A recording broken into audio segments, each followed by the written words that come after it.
About something that was missed and not brought up in the press conference before the Fulham game with Ten Hag when asked a certain question. The power struggle ahead between him and the hierarchy, specifically OMAR BERRADA, on what Ten Hag sees as the future and what we already know because of how BERRADA works is not going to be the future for Ten Hag. Details on that United striker hunt, the hunt for Dan Ashworth and getting that deal over the line, and of course your input into the show and your thoughts of everything going on at United. All the stories that are breaking today and the aftermath, of course, from the weekend. And yeah, we may talk about that. This tricky week ahead for Manchester United and everything that's going to be in front of us with Nottingham Forest in the FA Cup and, of course, the derby. Oh, my God, I am dreading it. There's a poll up right now, guys. If you are not watching live and you're catching up, make sure you get your comments in.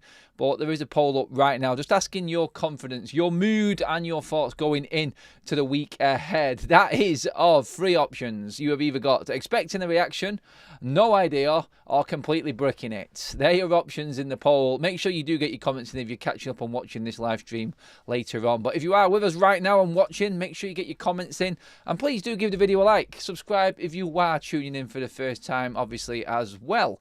There's an article come out from Marco regarding INEOS' approach to the summer, and remember when we did a video not too long ago saying there are 3 players that look safe at Manchester United? There's another article come out where they're saying there's only 2 players that are safe, and the 2 players that are safe are senior players. We're not bringing up Garnacho, Mainu and Højlund into this. They're aside and then completely out of the conversation. We're talking about the obvious, the long-staying players. Out of all of the squad, apparently there is 2. I'll get into that later in the show and I'll get your thoughts on that one. Trust me, after the performance that we've seen this weekend, particularly with these 2 players, then you are probably going to be a little bit miffed off with it and disagree. That's just my opinion. You give me yours when we get to it. So stay involved and stay tuned for that bit just coming towards the back end of the show as well. But first of all, BERRADA, Ten Hag, that inevitable showdown which is coming. Getting into what I was just saying there was a question asked in the press conference with Erik Ten Hag pre-match to Fulham this gone weekend, and he was asked by a member of the media. I don't know which one or who it was who asked the question, but it was on the lines of, with the new structure coming in, how important is it to you, Erik, that you still have power over transfers and you have the main say when it comes to the players that are coming into the football club? Essential. Still 100% a must in what I need and how I manage my football clubs. Along them lines in terms of response anyway. And that didn't get picked up. And obviously we're looking at the injuries and we was waiting for the Højlund news. And that pretty much overshadowed everything. But that was a very key question. And that for me opened up a can of worms. Really, because Ten Hag saying that he still wants most control. I mean, you can see the tweet at the bottom of the page there that I've put up from Fabrizio Romano, and that I'm just going to read this out actually. Let me just bring it up on my screen here for a second because it's quite interesting as to what he says. Bear with me 1 second. So yes, Ten Hag on INEOS. The club dictates the style, so you have to get agreement about that. That is given by the leaders of this club. INEOS want to play proactive, dynamic, attacking football, which during my time here, we always try to do. I'm sorry. We always try to do. Again, you can see my issue with that statement there, can't you? This is going on along the lines of what he said after the game where he said we show character against Fulham. I'm like, is that a typo? No, you've not. You really haven't. You can say you've tried and then injuries and bemoaning certain luck within a season. You can try and say that and cover it up a little bit, but no. The football that we play is not proactive, it's not dynamic, and it most certainly is not attacking. Look at the amount of goals that Manchester United have scored. Look at the goal difference. Look at the goal difference from the last 2 seasons where Erik Ten Hag has been in charge. Now, you can say people want to, and you want to give Erik Ten Hag time, and he needs time to play this type of football, but people were also saying yesterday he's dealing with players that were brought in just to defend. And how is he supposed to get How's he supposed to get a result in an attacking sense out of players that were brought in by previous managers that are still at the football club, who ultimately just want to defend their goal and they're set up in a defensive way? I'm not having that at all. Again, that is not the case. You have got players there that are just full attack mode. When you've got a player like Marcus Rashford who doesn't want to defend at all, then that's an attacking-minded player. Garnacho, dynamic, keeps going, runs and runs and runs and keeps trying to take players on and get them crosses in and have that shot. Attacking player. Bruno Fernandes, please tell me you are not trying to defend Bruno Fernandes in this and as a defensive player. He is full on attack mode. So we're not having that one either. Scott McTominay can't defend for his life. Has to be put forward in an attacking sense because he's better going forward. Do I need to go on? No, we do not play dynamic. We have got no style of play, we've got no system, and we have definitely not got an identity. That's Manchester United under Ten Hag. So what he's saying there, again, is all in his head and what he probably hopes everyone else is seeing from what he can. Because the numbers don't lie. The stats don't lie. The table doesn't lie. If it came down to goal difference, Manchester United would have no chance of getting anything out of this season. It is a season on the back of another season of inconsistencies, but even more inconsistent now. I've seen someone talking earlier on, I think it was a mate Aaron actually, who was saying it, and he was dead right. He wasn't surprised by the Fulham results. Every single game Manchester United are in, whether it's win, lose or draw, they are second best. And it's he absolutely nailed it with that. We are second best every single time, no matter what the results. Results are important in football. And yes, they're the ones that win the prizes. You could say that Liverpool got away with it a little bit yesterday, lucky in the last minute. No one's playing well, but if you get the win, it sort of covers up a multitude of sins, doesn't it? It's papering over the cracks in a sense. Manchester United have done this all season. We are in games, but simply because we're hanging on in that game and hoping that something can happen. And more often than not, it does. You only have to look at the amount of draws that we've had this season. We don't hang on. We could have clung on for a point against Fulham and it wouldn't have been as bad.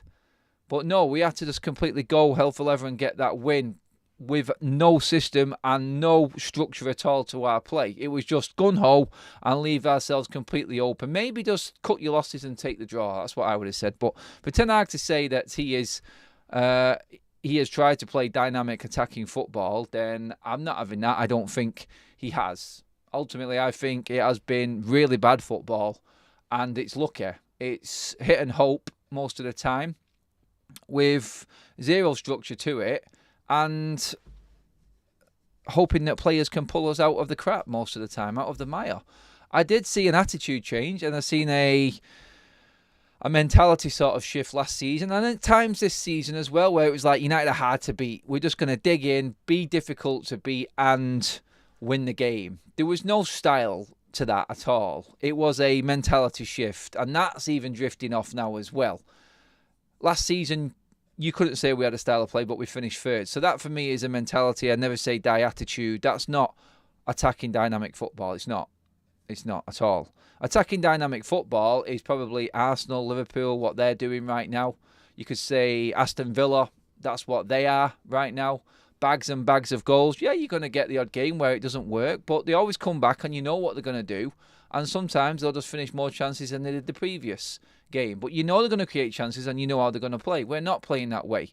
Now, bringing OMAR BERRADA into this conversation, and what I meant by that is it's like the transfer question that was asked in that press conference and everything else that's come out from the post-Ampre press conferences this weekend and what Ten Hag's been talking about. It's been scrutinised even more because of that so-called style of play and it just being completely different to what's coming out of his mouth. We're not seeing what he's saying, basically. And the issue we're going to have with Berrada is the control over transfers.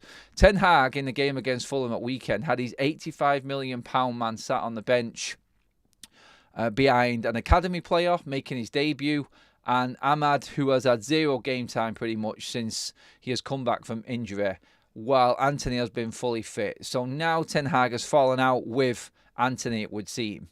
There's no other explanation for it. It may be, some will say he's teaching him a lesson. Well, if that's the case, then he's pointless having him there. You need Anthony in games when you need to dig in more than Rashford, I would say. I don't know where he's going with this. I don't think he can come back from it because he can say he's teaching him a lesson, but if he's always going to be second choice behind Rashford and Garnacho, then when is he ever going to get the opportunity to make it up to Ten Hag? He's not going to get that. Now, that's a signing there that Berrada will look at and go, it was paid way too much, probably double the price of what you should have paid. He's on wages he shouldn't be on. And there was no recruitment within that transfer. There was zero recruitment within that transfer. The only recruitment that Manchester United ever did, or research and scouting into Antony that we ever did, was when Solskjaer was manager and his scouting team came back and valued Antony at 25 million. That's the only recruitment we ever did there. Now, Berrada more than Ashworth, I feel, because Berrada's the one who runs the finances. He's the CEO, he's the top dog, basically. He has got the biggest role at the football club from the employment side of what INEOS has brought in. Erik Ten Hag, in his answer to the question asked in the press conference regarding having power over transfers, it's like the manager has to have the power of the transfers and, hey, who comes in? We get together, put our input in, and then we pick out the best. Well, if that is the way going forward, then the player that Ten Hag wants is not going to be the player that Berrada and the recruitment side is going to agree to. This is where the clash is going to be. This is where, for me, we are going to have a problem and a power struggle at Manchester United, because Berrada, you only have to look at what he's done. And I've done plenty of talking on shows about Berrada and the history of his record in not signing Jorginho and waiting a year for Rodri, not signing Maguire and waiting a year for Diaz. These sorts of things. Saying no to the Sanchez deal, and United went all in on it. The problem is with Ten Hag and Berrada, and why this is such a problem, is that was being done under a well-run club with a manager that had zero chance of getting the axe. Ten Hag can't wait another year for another player to come in. Ten Hag is going to want a signing. He's going to want that guy in. And yes, we may be able to negotiate a better deal now with the structure that INEOS are putting in place. But at the end of the day, Ten Hag is going to want that guy in and expect him to come in like we have done with other transfers coming through the door. It's not going to happen with Berrada. He's just going to say, we're not paying that. It's just simple. I'm paid to do a job, and my job is to stop us making stupid mistakes in the transfer market, as well as all my other roles at the football club. The days of paying over the top prices for players are gone. So United's whole new approach this summer is going to be a shock to the system for everyone, including us, the fans, but especially Ten Hag, the manager. I don't see him and Berrada seeing eye to eye on deals. It's like he will want him in. He's not going to get him. Ashworth and Ten Hag can work together with the rest of the team, earmark their targets. If them targets are going to be too much, then Berrada's just going to say, nope. Whereas you had Murto beforehand, second hand to Ten Hag, best chums, who says yes to bleeding everything he possibly can, paying over the top because he just needs to get a deal over the line. That's not there anymore. It isn't there, and going forward, I feel Ten Hag is going to have a problem with this. I'm assuming that Ten Hag is going to be in charge by the end of the season, because I don't see anything changing right now, and we could have a scenario where we sort of know that Ten Hag is leaving by the end of the season if results don't go a certain way. A la pretty much like what's happening at Bayern Munich right now with Thomas Tuchel and everyone knowing that he's going. We are about to be run a completely different way, and people need to get a grip of what Manchester United are going to be going forward. These people coming in from the outside have got no relation to anyone at Manchester United already. No one at Manchester United is able to talk to any of these people coming in right now because they're on gardening leave still, that being Berrada and Ashworth. So no one knows them at Manchester United within the club. They probably know of them, but not very well. And at the end of the day, you look at it and go, so Jim Ratcliffe can say in his big interview that he's backing the manager, he's going to work with the manager. Well, no, he's not. His team is. And if his team, who is being employed by Sir Jim Ratcliffe and also under scrutiny from the hierarchy, don't agree with the methods of Ten Hag, then they're going to say no and go back to Sir Jim Ratcliffe and tell him that this man is not fit for purpose. We cannot work with this player. With this manager. It isn't going to work in our system and how we are used to dealing with things. That's the problem that Ten Hag is going to have with Berrada. I think he possibly could have it with Ashworth as well. So Jim Ratcliffe right now is just leaving his team to run Manchester United. He knows what he has to do, and effectively with what he has worked out at Nice and how his system is working there now and working finally after all the mistakes that he said they made when they purchased Nice, they are going to make sure that they don't make the same mistakes again. He made that clear in his interview. So if Manchester United and Ten Hag cannot agree on a certain player, there's only one winner in it. And it's not going to be like it was before. It's not going to be Manchester United all within that safety bubble, all within that jobs for the boys, and we back everyone within our football club. It's not going to be that. It's going to be these guys are in doing a job and they're paid to do a job by INEOS. It's not like United are employing these people. We tried and we couldn't get these people in before. INEOS are in now and they're the ones that are making things happen. So they're reporting to INEOS. Yes, it's under the Man United umbrella, but ultimately it comes down to them. And they're not going to be looking at Ten Hag and going, let's try and salvage Ten Hag's job. They're thinking, I'm going to salvage mine. And we have a brew. Everyone thank Kaz in the chats. Brew's on call. Thank you. Lovely job there. I'm going to get into the chat on this one right now, talking about that style of play and the issues we've got there. But Berrada, the power struggle, get your comments in on this one as well, people. Graham says, Adam, you know he has to pick Rashford and Bruno Fernandes because the seniority at the end of the pitch is lacking. The flip side is that both know they're unlikely to be sacrificed part of... I said that last night, Graham. Stop copying me, mate. Come on, you're better than that, Graham. You need to come up with better comments than that, my friend. UAP Mothership says, I hate people saying that Eric Ten Hag signings are the downfall, but they don't realise that the signings that he did make were his third, fourth and fifth choice. Were they his third, fourth and fifth choice? Anthony wasn't. Martinez wasn't. Martinez is a good signing, yes. Ericsson, first signing, that was an easy one. We got that done. I think you're assuming or going down the lines of third, fourth and fifth choice. I think UAP, I don't agree with that. I think Casemiro was brought in because we couldn't get Frankie de Jong. He chased a player there that didn't want to come to the football club. That's between him and Murto not having a plan B. And we panicked and we brought in the next best thing that was available. And it was lucky for us we had Casemiro because he did play a massive part last season for us. But we did overpay. And we did pay way too much in wages to get him done and over the line. So, yeah, for me, no, definitely not an issue of what choice player we got. I feel like a lot of these signings were his. Mason Mount, that was his. Anana, that was his. Højlund actually looks like a properly recruited signing, and I've got to give credit where it's due on that side of things. It was a very good signing, money well invested, but along them lines, you can also say, should we have just bought two forwards with the money that we spent and maybe not spent as much on Mason Mount and Andre Onana? Yes, that could have happened, and that's down to Ten Hag and Murto. Again, the combination does not work. Ten Hag is used to getting what he wants out of Murto eventually, let's say that. But with OMAR BERRADA, yeah, there will be a better structure, but Ten Hag, I think, has to do as he's told. That's what he has to do. He has to fall in line, and I don't know if he's going to do it. This whole power over transfers, he has a say on the transfers. That's a definite. We need the manager to know who's coming in, and he can work on him. But in terms of the big issue being the conversation regarding the style of play, like Ten Hag answered the question there. He said the powers at Manchester United decide how we play. And they want this style of football. And then he comes out and says, Manchester United try to play an attacking, dynamic style of football. Well, no, we don't. We really don't.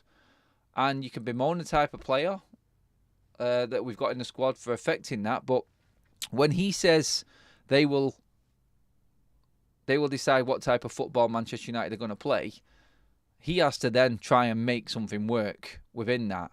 If this audit, or what David Brailsford's done, and the results and the research into Manchester United's problems on the pitch as well comes to the fore in the summer, and Ashworth says we need to change this whole team. We need to change this whole team if you want to play this style of football. And we've got these players that we think can play this style of football. Then they're going to go to Ten Hag and say, these are the players that we think can play this type of football. We don't agree with what's here right now, and big decisions are going to have to be made. That, I think, is a big, big problem for Ten Hag, because I don't know if he is going to fall in line with that. I don't. I think he inherited a system and a well-run team and club in Ajax with high expectations in a poor league, and was able to come through and make that happen. That's what I believe he got at Ajax. Manchester United is a different kettle of fish. The competition is fierce. You don't get as much time, and results are paramount above anything else. And that comes with a style of play at Manchester United as well, as we've seen. We've had the results, but everyone has always been concerned about the consistency of just getting results out of making something happen in a game. It's not there. It's not there for United, and I don't think it is ever going to be until at least 3/4 of this team is dissected.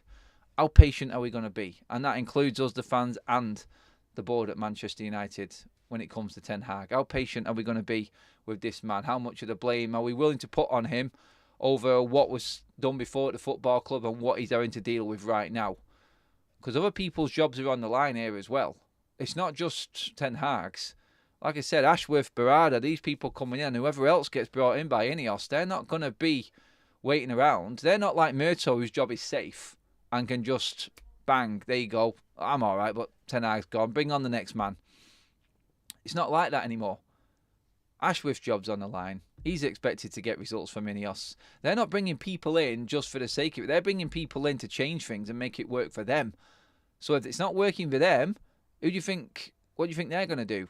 They're going to report to Sir Jim Radcliffe, Sir David Brailsford, and say this is not working. This style of play cannot be had with this manager. That's the problem he's got. I get a few more questions from you guys now. Let's get into the chat. Mark Langbridge with the super chat. Thank you very much, Mark. Do you not feel the signings are only an issue because the players' form from last season has gone? I mean, Casemiro has found a bit of form since he's come back from injury. He had a poor game against Fulham. He's all right. Martinez, injuries have definitely played a part. They really have. But if everyone was fit and we had everyone in this squad, Ten Hag would play Rashford. He would play Bruno Fernandes, no matter how poorly they played. And it's all right, like Graham saying there, the seniority within the squad. Yeah, seniority can only go so far. When the performances are not there and your senior players cannot give a flying F-bomb about anything that's happening on the pitch, I'm aiming that at Rashford, probably less more Bruno, then you've got a massive, massive problem. And a big decision at a big club needs to be made. Have you got the balls to make that call? That's what the problem is for Ten Hag. I don't know. And hopefully, do you know what? Hopefully he does work it out with the team. And they say, look, and if he comes to an Ashworth or Berrada and says, I've tried absolutely everything with Marcus Rashford. I have, be honest with him and say, can we make some money off Rashford and change this up? Can we move things around and bring someone else in? Because I cannot play this so-called attractive, free-flowing, attacking football with Marcus Rashford in this team. It does not work. It does not work. And that's where it has to be that conversation has to be had with Berrada, Ashworth, Ten Hag. It all has to be worked out in a way that everyone is on a par with. I just don't know if Ten Hag can get in line with it. At the end of the day, this season could derail every bit of conversation that we're having today. If things go wrong this week, does Ten Hag survive past this? If INEOS are looking at Ten Hag's performances this season and judging him whether or not, as to say, he's good enough to take United forward, because Ten Hag at the moment has shown nothing to prove to anyone that he is the manager that's going to challenge Pep Guardiola and Liverpool, Arsenal and City going forward. They're the three teams that we have to catch right now. Is he good enough, and is he the manager to handle that? Can he bring that back to Manchester United? That's the question right now.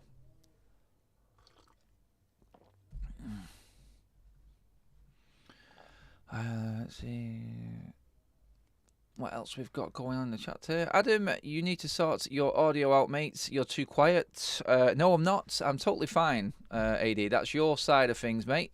I know everything is working on my side pretty okay, and that's never been an issue. Let me just see what else we've got. Let me know if everyone else is okay with the sound as well. Cheers for letting us know on that, by the way, buddy. Adam, big club with great infrastructure, doesn't keep Martial.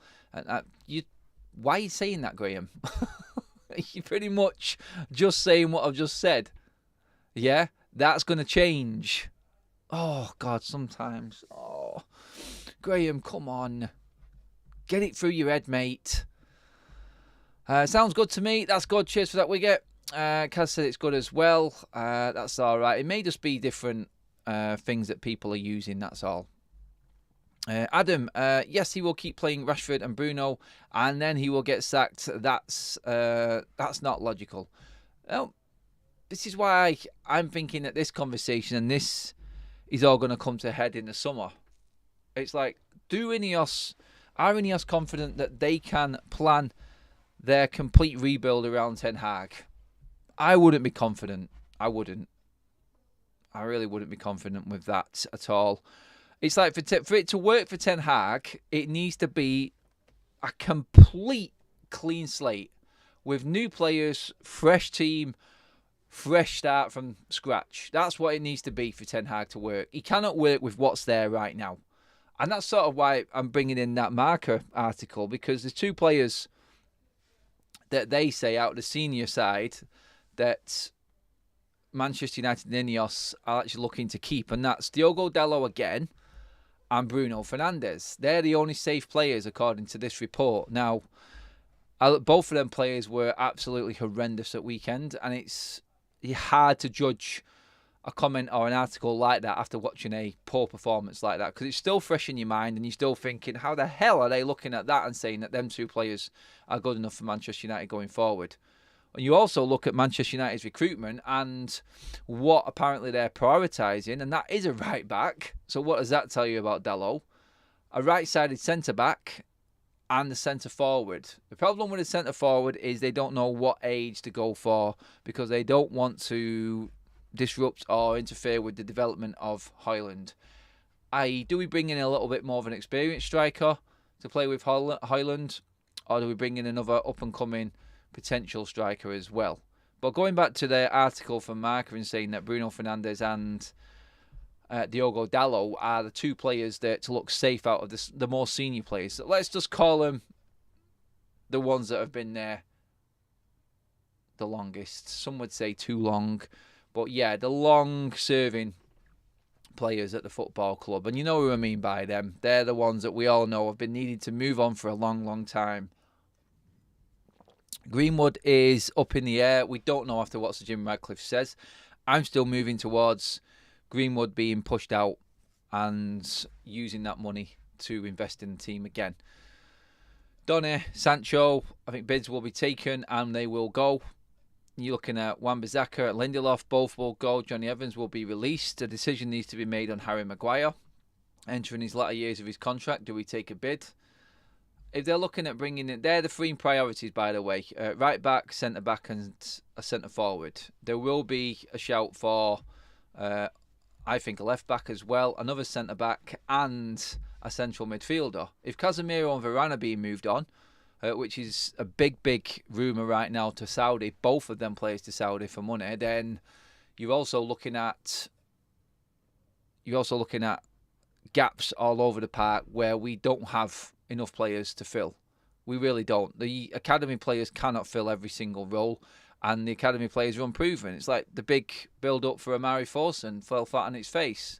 It doesn't always work out. It doesn't always work out, and you have to accept that if you're going to get rid of players, you need ready-made players for the first team to come back in. That is difficult to cover all of them positions in one summer. How keen are INEOS This is the question. We're constantly talking and debating who is right, what type of player, what type of fullback, an attacking one, a more defensive one, a type of striker, a hold-up player, fast forward. How much youth can we rely on coming into the team over the summer? Who gets a chance? The fringe players, Palestri, Ahmad, are they actually good enough? Will we be flogging them? All of these questions coming out. I think it all comes down to the intent of INEOS. This is why the other news that's coming out today in terms of Dan Ashworth and us forwarding that and pushing that as hard as we can this week to try and get that over the line. I think it's paramount now. I think it's essential for INEOS to get people in position ready for the summer because there's an awful lot of work. I think the wake-up call, so since INEOS actually took charge or was announced, that being in Christmas Eve, obviously we had a couple of bad results around that time, but it's been all right. And Jim Radcliffe was talking in his interview regarding the results and how Manchester United have played. They show great character. They've played to the last minute. Well, this week now, with that Fulham defeat, if we go out the FA Cup and we get beat by Manchester City badly, it's going to come home and it will be all too clear the task in hand for INEOS going forward. And then they will be looking at the summer going, we're about to completely overhaul this team and this squad. Is Ten Hag the man to oversee it? It's a massive, massive decision because right now you have got some serious experienced managers lingering around. All of a sudden, from there being not much, there are some big names being brandished around. You've got the likes of Thomas Tuchel at Bayern. People were saying, what are you even talking about, Adam? Why are you even considering Tuchel? I'm not. I just think it's a name that INEOS will be looking at. You've got Tuchel, you've got Mourinho, you've got Nagelsmann. You've got all these types of managers that are experienced at the biggest clubs and used to working with so-called structured outfits above them at their clubs. So that, for me, I feel is the biggest decision for INEOS now. It's like, do they make the call before the season ends or do they just let it play out? At the end of the day, my opinion on this, and there is a lot of my opinion in this, guys, so I'm going to come to the comment section in a minute, so you come in and tell me if you agree, if you don't agree. I'm going to open it right up in a minute in the chat, but I want... It doesn't really matter right now because I think the season is just... It's fizzling out. It really is. It's coming to an end. It feels like it is. And I just want to see Ten Hag outlast some of these players. I do. I would not be surprised if Ten Hag went and half of the squad went because there's too much happened already with Ten Hag at this football club. And I feel like INEOS will look at it and go, what's the easiest way to invest all of this money? The easiest way to invest all of this money this summer and completely change this squad is under completely new coaching and new management. It depends how much they want to invest into Ten Hag and turning him around and what he's used to at Manchester United. That's the biggest decision that INEOS have got to make for me. And it's a tough one. It's a real tough one for him. So let's see what happens with that. I'm going to get into the chat now. Depending on how results go, Ten Hag could be sacked by this time next week. Mark Langbridge, we can't sack a manager when so many top teams may be looking for the best managers this summer. Well, we have to, mate. We can't think of anyone else. If we're Manchester United, then we need to forget about everyone else and what they're doing and just go out and make it happen for us. This is what Manchester United have done over the last 10 years, I feel. I think they've looked at everyone else and just thought, well, we're just going to be all right. It's not. It doesn't work like that. United have to act like a big club. Like Graham said then, like, big clubs don't cling on to the players like Martial. A proper structured big club wouldn't. Manchester United's a big club by name, but by the way we've been run over the last 10 years, we're definitely nowhere near that. That's about to change because of the people that are coming in. So I do believe that United just have to go out and act what they are, which is one of the biggest clubs in the world. Like Sir Jim Radcliffe said, the biggest and most famous football club in the world, the biggest history. You have to go out and act like that, and they have done with Berrada, and I think they are doing now with Ashworth. I think they will do with Ten Hag and this whole overhaul this summer as well. They're not really going to care. And like I said, the biggest thing to take from it is it doesn't matter what Sir Jim Radcliffe says. He's going to always say the right things to the media and to the public. He's coming in and buying Manchester United or buying part of United. So he's going to say the nice things that everyone's going to get on board with. At the end of the day, he's going to expect results from the people he's employing. And if they say that that Ten Hag isn't working well with us, then they make the decision. They're being put in charge, not Sir Jim Ratcliffe. He isn't going to run Manchester United. He's just going to be there to make certain decisions and big decisions. But you don't spend the amount of money to bring people in that are not going to run the club and run the club right for you. The one thing that he said he learned from Nice was how to actually run the football club and making sure you have the best in class to run it in all departments. You have to have, or them people have to have the power to run Manchester United. Otherwise, they cannot do their roles. And I think that will be the biggest. That will be the biggest decision. That will be the decipher, really, in all of this. They'll be the ones that get Ten Hag the sack. They're the ones who make the call. They'll tell Sir Jim Ratcliffe, and he has to back the people that he's brought in. Shalowin says new manager and new managers to get more out of these players. These players weren't this bad previous seasons. I think they were, mate. I think they were. I think we can safely say these players have seen off another manager right now, because Ten Hag looks like a dead man walking. What's that? Andrew Short says, yes, Gehen, we hold on to players too long. Don't get the fees we would if we sold them earlier. Let me see what else we've got in here. Yes, they need to go. But both are unreliable. That's my point. Donny is leaving on a free. I think Donny's contract is still there. I'd be amazed if United get anything over 10 million for Donny. He is going on the old cheapo. That's a definite. I won't be surprised, like Graham said, if Donny just leaves. If they just terminate the contract, if he's got anything left, I'll let it just run down. Like, he is not going to play any part in Manchester United's future ever under any manager. He's just not good enough, and it all depends on how good INEOS are about getting money out of Deadwood, because that's what Donny is. Jonathan says, I can't get my head around letting the good players go because we will get cash and keeping the overpaid players who don't turn up. Good players, I would say, are Varane and Casemiro, but they are on the most cash. So, would you say that they are in that category, Jonathan? Let me know on that one, bud. Richie says, problem offloading players will still affect INEOS because of stupid contracts handed out previously, and players saying no to the move because of this, like Maguire said, no to West Ham. It's that comfort, that bubble, that perfect little world of no accountability at Manchester United. It doesn't matter how bad you are. When that culture runs through a football club, which it is doing right now at United, it is impossible, and you are right in that comment, Richie, to get rid of players because they don't want to go.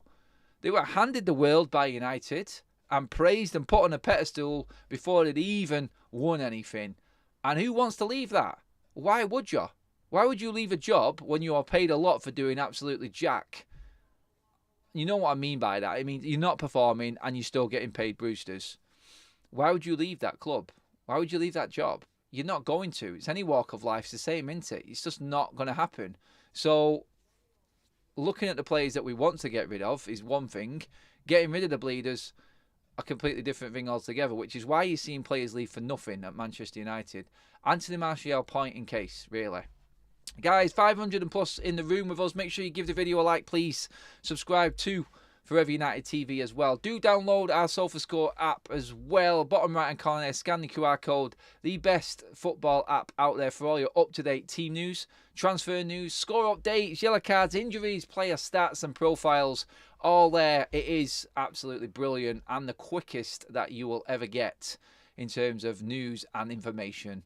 Get on it right now. International as well as club football. You got the Euros coming up as well, everyone, so you want to be on it. Please do. It does help the channel as well, and it is free. It's free, guys. So get downloading it now. All the information straight to your phone instantly. Get on it. Thank you guys again. Please just give the video a like. Thank you. Numan Jan says, Erik Ten Hag looks so clueless during the match. It looks like he has no idea and what is going on. No tactics, no plan B. Just long ball and hope for the best. Jonathan says, I would keep Casemiro and Varane, never mind the wages. Let Lindelof and Donny go. That's what you mean. So the Deadwood who are on the medium type of wages. Because Lindelof's not on lot compared. He's on 120 a week. Donny, very similar.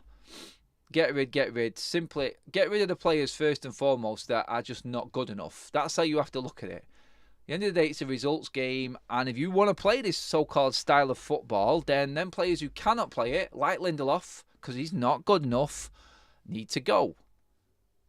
That's it. That's where you start. General Foodies just dropped a membership into the chat, and that's taken by Colin. Welcome to the Members Club, my man. I hope you're doing well. You are now a legend of this channel. Anyone who is a member is a legend of this channel. Thank you so much. The likes are moving up, guys. Thank you for giving the video a like. Anthony Wisdom, we have to use free transfer windows to completely overhaul the entire squad. We've gone stale and need fresh faces. We need fresh faces and professional and personalities in there. Most importantly, they need to be Manchester United players. This is the problem I've got with it right now. It's like free transfer windows. I'm not counting January because it doesn't work in January. That's clear. So you're saying we need free transfer windows. That's 3 more years. It has to be with the one manager, though. It has to be fully committed. So you go in on Ten Hag and all in with a project to work with for the next 3 years, or you get rid now and make that clean slate. Because we're not talking about a clean slate now and then starting to bring players in that are going to play this system and work well. And in that, you could probably change a manager if it's not working well for you. We haven't got a culture, we haven't got a style of play or a philosophy right now. United are just in limbo. We've got nothing to us, and we need to create that. Now, if that's going to be created in 3 years, then do you need Ten Hag to oversee that? Because more than anyone, he is experienced and knows what players need to leave this football club that are not good enough. That, I feel, is the most important thing. He knows the ins and outs of all of this squad. He knows who is wrong. He knows what is going to work. The attitude and the so-called character that he's talking about. I mean, that bollocks that was for the camera the other day after the Fulham game is a joke, and it just riles us even more. Do you go all in on the project of clearing everything out with Ten Hag? That's how long it's going to take for me. And what are we expecting at the end of that? Challenging? Just in the top 4? Because Sir Jim Radcliffe in his interview says, look, United, 3-year plan, everyone gets bored. If we're not doing something or creating anything by the 3rd year, we have to have something. We have to have a result at the end of that 3-year period. Otherwise, we are back to where we were again, which is another failure. They need to get everything right. And you know what? OMAR BERRADA, Dan Ashworth, when they come in, they won't be afraid to make the big calls. That's what they're paid. That's what they're paid, the amount of money they have to do. And that's why they are being looked at as the best in class, and why INEOS want to bring them in. I mean, Sir Jim Radcliffe doesn't want to be doing the day-to-day at Manchester United. He's got enough going on. He's just employing people to run United the way it should be run. He's set out his target. He's set out his vision. And now he brings everyone in to make that possible. It's not him. He's not running the club. So that's where the big problem is. That's where the conflict of interest is, I feel, and where Ten Hag, personally right now, looking at what he said, looking at the results on the pitch, looking at the team, this is where he will fail. For me, he will. I just don't see him getting it out of this team. I don't see him getting the same results in the transfer market that he wants and needs, or so-called needs. And I feel like Berrada, Ashworth, when they're in running United, they won't be afraid to make the calls that this club right now has bottled for years and years and years. We'll see. It comes in with the incomings. It's got to come in with the outgoings as well, in terms of how brutal they are and how they look at it. Super chat in from Mark again. Thank you, Mark. Eric Ten Hag Ajax team would run through walls for him. Same with Klopp, Pep, Ferguson, etc. These players we have are barely run out of the tunnel. I understand that, but he did inherit the Ajax way and a well-run club. He's come into a mess here, and that's what I don't think we're going to see with Ten Hag. I don't know if we're going to see a team that's going to run through brick walls for him, because I don't know if he's going to get the time. It's a 3-year project to out everything that's here now that's failing, like you said, Mark. that won't work for him or work for a manager. That's the big problem.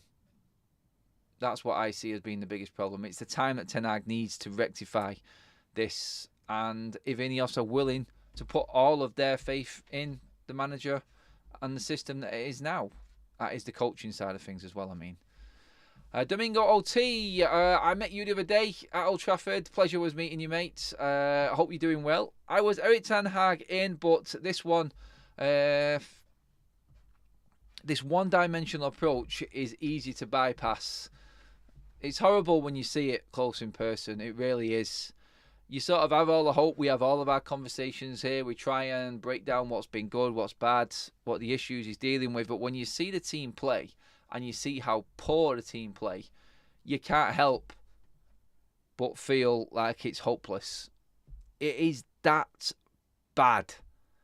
It is horrendous to watch. When you see a team perform like we did against Fulham, you try and harness that feeling that you had when you walk out of that stadium and try and keep that with you and go into conversations knowing what you've just watched. But it does fizzle out and the dust does settle and you end up trying to convince yourself as a football fan that it can work. And we all do it. I do it. I convince myself that there are players in this team that just work. But sometimes you watch a game and you go, even with decent players, he's making really, really bad decisions. It's like you can see the lack of effort that Rashford is putting in. Even if he starts, and like people said, he has to start because he can do something. And at the end of the day, he's better than Anthony. He's better than Ahmad. And he's better than Forson in our options that we've got right now. But the effort that he's putting in isn't right. He should have brought Rashford off. That's what I'm saying. He should have brought him off. He should have seen what was happening. And he should have gone, you know what? I just need workers right now. Ahmad coming on for Rashford is not going to weaken us one bit in this game. It wouldn't have. It really wouldn't have weakened Manchester United because Rashford couldn't be arsed. So that's how I look at it. And that, I feel, is where everyone is in on Ten Hag. And I don't think they have the faith in him going forward. Whether or not he's been told that Rashford has to play, whether or not that's going to change under INEOS, surely. If you were a manager and you were trying to impress or tell the new ownership coming in what the problems really were, you would bring Rashford off as a statement, I felt at weekend. Because when you've got a man there that just doesn't want to do the basics, doesn't want to compete, doesn't want to fight for his team, then you can't have that player. You can't carry him. And the seniority of Rashford makes it even worse. So you have to show as a manager that you have got the kahunas, basically, to make that serious call and bring off one of Manchester United's big players. If you don't, then it looks like they're running the madhouse, doesn't it? It looks like you're just along for the ride and you're going to be the next victim. I guarantee you would have got so much more out of Ahmad than you would Marcus Rashford at weekend. A player that's hungry and wants to play for the shirt. Rashford doesn't right now. He's thinking of his exit in the summer. That's how it looks to me. It really does. Joe says, if they're looking for players to play in a certain way, surely they will get them, whoever the manager is, as he has his input, but not the final say. Again, that's what I meant by that. It's like Ten Hag, does he have that style of play? You can bring the players in, but if you haven't got a manager to coach them right, the basics, staying in shape, having a structure on the pitch, then it doesn't matter who's playing for you. You need that direction. You need the right man in place to make that work. And this is why everything's being fast-tracked. This is why INEOS need their structure in place sooner rather than later. Otherwise, it's going to be too late. And we're going to be starting the season without the right type of players and the manager. And we're going to be playing catch-up again. It's all going to come to a head. It really is. And it is going to come to a head this summer. Guys, that is it for the show today. Thank you so much for tuning in. Sorry I didn't get through all of your comments, guys. Please drop them in on the video once it's finished on the live. I will be doing the show later on tonight as well at 6:30. That is going to be a more interactive show. I'm going to get more of your comments on that one as well, guys. Again, sorry I didn't get through everyone's message. I know there's quite a lot in there. But that's it for now. We move on. OMAR BERRADA and Erik Ten Hag will come to a head at some point. I'm convinced of it. It just isn't working at Manchester United right now. Can Ten Hag fall into line with what INEOS want and their new vision? I don't know. We will see though. But guys, that is it for now. Thanks for tuning in. I'm Adam, this is Forever United TV. Make sure you give the video a like on the way out and obviously hit that subscribe button if you are tuning in for the first time. I'll see you all later at 6:30.